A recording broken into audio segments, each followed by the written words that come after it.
My name is Xianxia, and I'm a guard at the east gate of the North Sea Dragon Palace. To be precise, I'm the guard posted 2 kilometers from the east gate. The Dragon King called this spot the palace's first line of defense, a critical terrain with high winds and vicious currents. So it only made sense to station an elite soldier like me here. When I heard that, I knew it chucked my bronze halberd into the sea. Everyone in the Dragon Palace knows that reef 2 kilometers beyond the east gate is so remote. Even the laziest patrol Xianxia can't be bothered.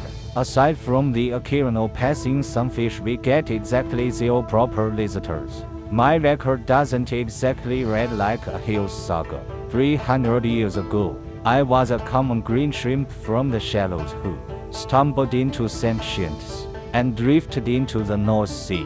By pure luck, the Dragon Palace was hiring extra guards at the time.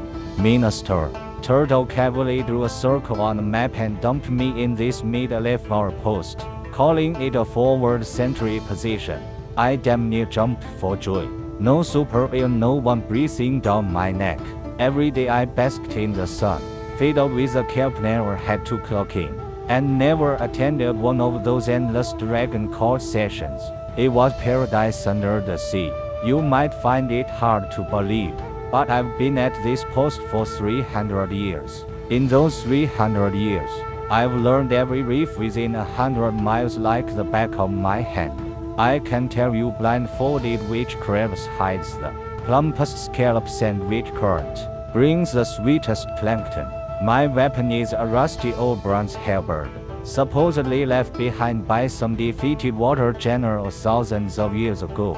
I picked it up, gave it a bit of a polish, and it's turned out to be just perfect for prying open clams. Ignore whatever you heard out there. Xianxia of the North Sea, fiercest warrior of the Dragon Palace, utter rubbish. I'm just an ordinary shrimp soldier who wants to coast through his guard duty, retire in peace, and buy a little coral reef in the South Sea to grow old on. My one little daydream is that after next month's wages come in, you'll finally have enough seal to bring that clam spiry girl in the kitchen. The one who always saves me the pearl milk tea, a string of pearls I ordered from the Eastern Sea. My best friend is Crab General Yuan. He showed up 200 years after me, worked those big claws of his until they were fierce as could be, and spends every day bellowing about becoming greatest warrior of the North Sea and marrying the prettiest lady crab in the whole Dragon Palace. Every time he patrols past my post, he pulls me into a half-hour bragging session,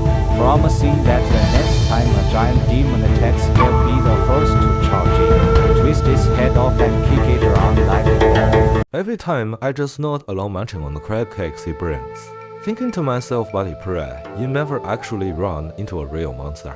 Those fancy claws of yours will end up as someone's bar snack. Minister Turtle is the elder around here, over 5,000 years old. He walks slower than a snail, and his shell has 3 cracks in it, yet he still refuses to replace it. He's forever patting me on my head and saying, "Young man, you need ambition." I always grin and nod, one mentally telling when he old. Fossil is going to pay, a back bottle of 1,000 yearage. See what swine he owes me. I figured this Swacker's paradise would just go on forever. Then 3 days ago, the waves up above suddenly changed. A foul black current surged from the depths of the North Sea. The water stank like fish left to rot for 3 centuries. Even the sunfish, who love sticking their noses into everything, fled without a trace. I was leaning against the reef chewing a strip of kelp when I saw a patrol Xianxia scrambling and stumbling back toward the Dragon Palace, screaming at the top of his lungs, "Disaster! The Black Abyss Python is coming with 100,000 deep-sea demon soldiers." The kelp fell right out of my hand. I knew about the Black Abyss Python.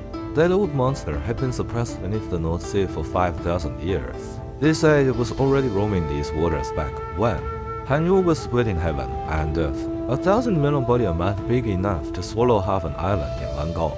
The North Sea has been a mess for years. 8 demon octopuses, boom-eyed shark demons, you name it. The Dragon Palace's forces have been whittled down to barely 3/10 of their former strength. The Dragon King hasn't even dared to hold court lately. He just hides in the Crystal Palace, drowning his sorrows. and now the black abyss python was throwing everything it had at us, clearly aiming to sweep the whole dragon palace off the board. Within half an hour, the sea in the distance was churning like boiling water. As one came charging over, draped in a mismatched immense scrap armor twin claws race. A few dozen shrimp soldiers and crab generals scrambling behind him, their formation already shot to pieces. Chasing to death, you'll see what your big brother Zhuang's made of. I'm going to rip its snake's fangs out and wear them as a necklace. He skidded to a stop beside me, thumping his chest and spraying me with foam. Before I could warn him to be careful, the sea had split wide open.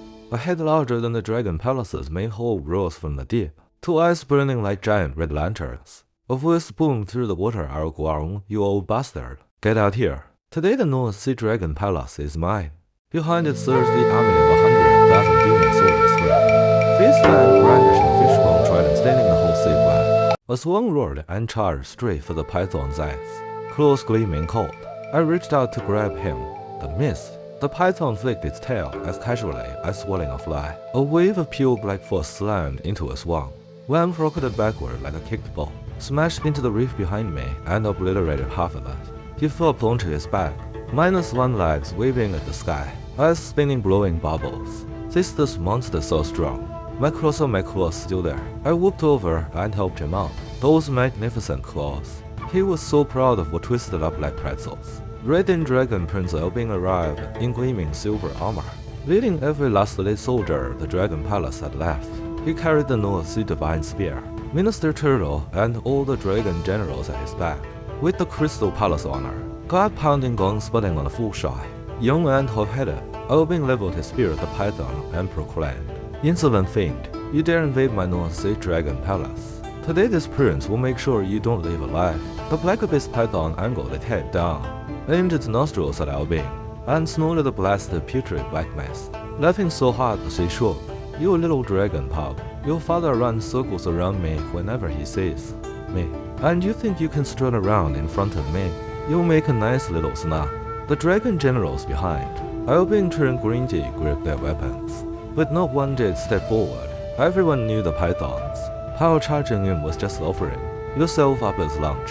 Elbing's face went white with rage.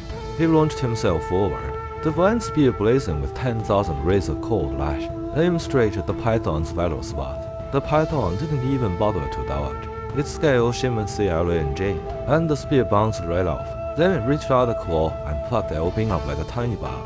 The prince, Minister Turtle, nearly tumbled right out of his shell. Every Dragon Palace soldier froze. The 100,000 demon soldiers erupted in thunderous cheers. The Black Abyss Python swayed smugly, eyeing the struggling Elbing in its grip. Its tongue flicked out, licking its lips. "You should taste delicious." I leaned against my reef, glanced down at the rusty bronze halberd in my hand, and let out a long sigh. I really hadn't wanted to do this. I hadn't thrown a real strike in 300 years. Was out of practice. But honestly, you people can fight all you. When did you have to smash up the reef right outside my door? Where am I supposed to dry my coat and sack off now?